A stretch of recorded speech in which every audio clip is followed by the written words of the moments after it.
Céad Míle Fáilte. Welcome to the Treasured Tales of Ireland, a place where you can come and listen to the many myths, legends, folk tales, and fairy tales of the Emerald Isle as a way to keep the stories of old alive. My name is Mylinda Butterworth, and I will be your teller of tales. I hope you will join me each week for new tales, and if you enjoy my work, then like, comment, and subscribe so you don't miss any episodes. And check out some of my other playlists for more tales. Before we start, you should note that if you're using the closed caption feature of this video, many Irish names don't sound the way they look, and we have made every attempt to say them properly. Now let's get started. Today, we begin with the story of the coming of Gael, part 1 of 2, The Landing, episode 7. It is not known now for what length of time the Tuatha de Danaan had the sway over Ireland, and it is likely it was a long time they had it, but they were put from it at last. It was at Inver Slane, to the north of Leinster, the sons of Gaedhal of the shining armour, the very gentle, that were called afterwards the sons of the Gael, made their first attempt to land in Ireland to avenge Eath, one of their race, that had come there one time and had met with his death. It is under the leadership of the sons of Míle they were, and it was from the south they came, and their Druids had told them there was no country for them to settle in till they would come to that island in the west. And if you do not get possession of it yourself, they said, your children will get possession of it. But when the Tuatha de Danaan saw the ships coming, they flocked to the shore, and by their enchantments they cast such a cloud over the whole island that the sons of Míle were confused, and all they could see was some large thing that had the appearance of a pig. And when they were hindered from landing there by enchantments, they went sailing along the coast till at last they were able to make a landing at Inver Sceine in the west of Munster.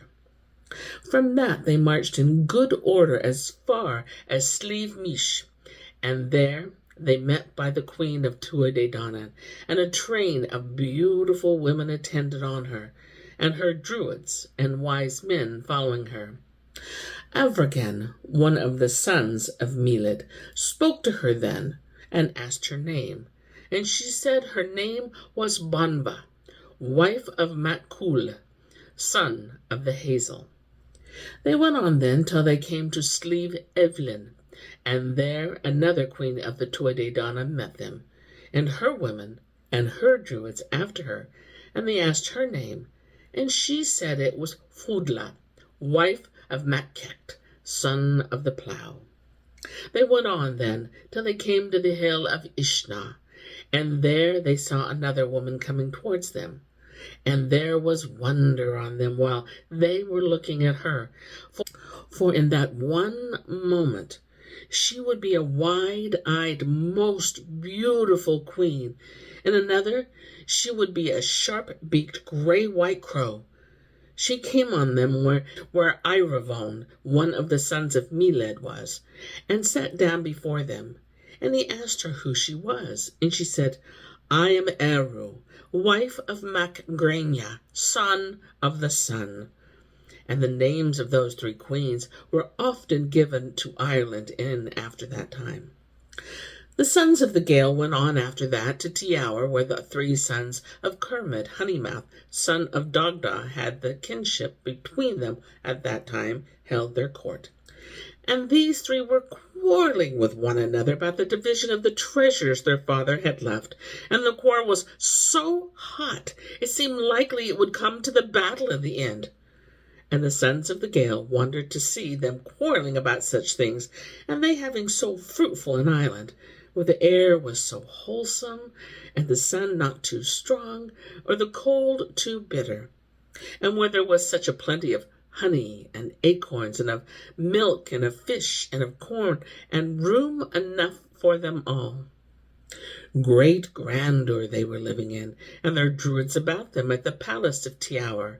And Avragan went to them It is what he said, that they must give up the kingship there and then, or they must leave it to the chance of a battle. And he said he asked this in revenge of the death of Eth, of the race of Gael, that they come to the court before that time, and there had been killed by treachery. When the sons of Cermait Honey-Mouth heard Avergin saying such words, there was wonder on them. And it is what they said, that they were not willing to fight at that time, for their army was not ready. But let you make an offer to us, they said, for we will see you have good judgment and knowledge. But if you make an offer that is not fair, they said, we will destroy you with our enchantments. At that, Avergin bade the men that were with him to go back to Inver Sceine, and to hurry again into the ships with the rest of the sons of Gael, and to go out the length of 9 waves from the shore. And then he made his offer to the Tuatha de Danaan, that if they could hinder his men from landing on their island, he and all his ships would go back again to their own country, and would never make an attempt to come again. But if the sons of the Gael could land on the coast in spite of them, then the Tuatha de Danaan should give up the kingship and be under their sway. The Tuatha de Danaan were well pleased with that offer, for they thought by the powers of their enchantments over the winds and the sea, and by their arts, that they would be well able to keep them from ever setting foot in the country again. So the sons of Gael did as Avergin bade them, and they went back into their ship, and drew up their anchors, and moved out to the length of 9 waves from the shore. As soon as the men of Jaw saw that they had left the land, they took to their enchantments and spells, and they raised a great wind that scattered the ships of the Gael, and drove them from one another. But Avergin knew it was not a natural storm was in it, and Eremon, son of Meled, knew that as well, and he went up in the mast of his ship to look about him. But a great blast of wind came against him, and he fell back and into the ship, and died on the moment. And there was great confusion on the Gael, for the ships were tossed to and fro, and had like to be lost. And the ship that Don, son of Meled, was in command of, was parted from the others by the dent of the storm, and was broken in pieces. And he himself and all with him were drowned, 24 men and women in all. And son of Meled, came to his death in the same way. And his body was cast on the shore, and it was buried in a small island that is now called Skealik Mihal. A brave man was, leading the sons of Gael to the front of every battle, and their help and their shelter in battle, and his enemies were in dread of his name. And another of the sons of Meled, with his share of the ships, was driven to the left of the island, and it is hardly he got safe to the land. And the place where he landed was called Culpa, because Culpa of the sword, another of the sons of Meled, was drowned there, and he trying to get to land.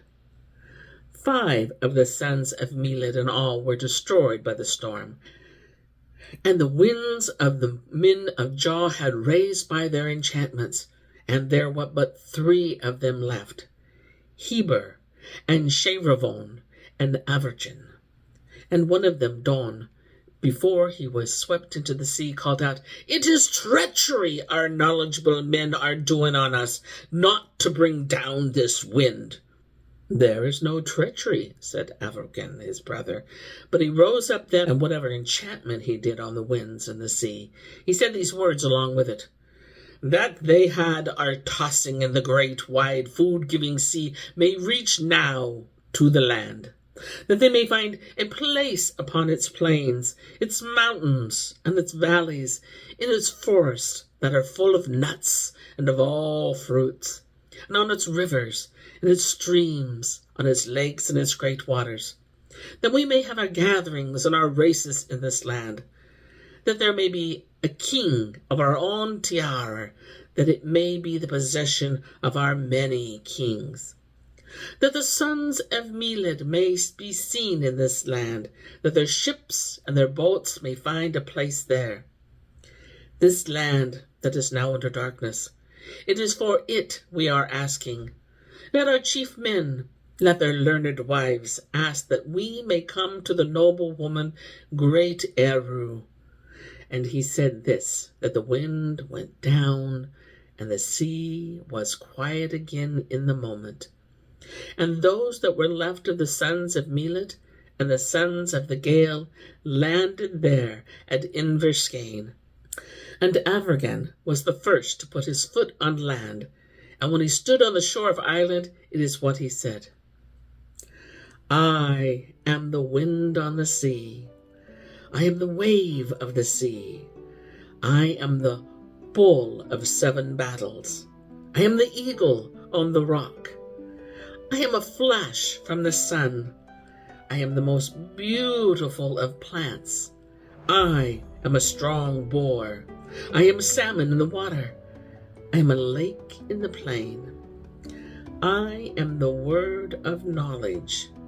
I am the head of the spear in battle. I am the god that puts fire in the head, who spreads light in the gathering on the hills, who can tell the ages of the moon, who can tell the place where the sun rests. And here is where I end my tale for today. But I'll be back with more tales, many more tales. Till then, my friends, enjoy the journey. Slán go fóill. Bye for now.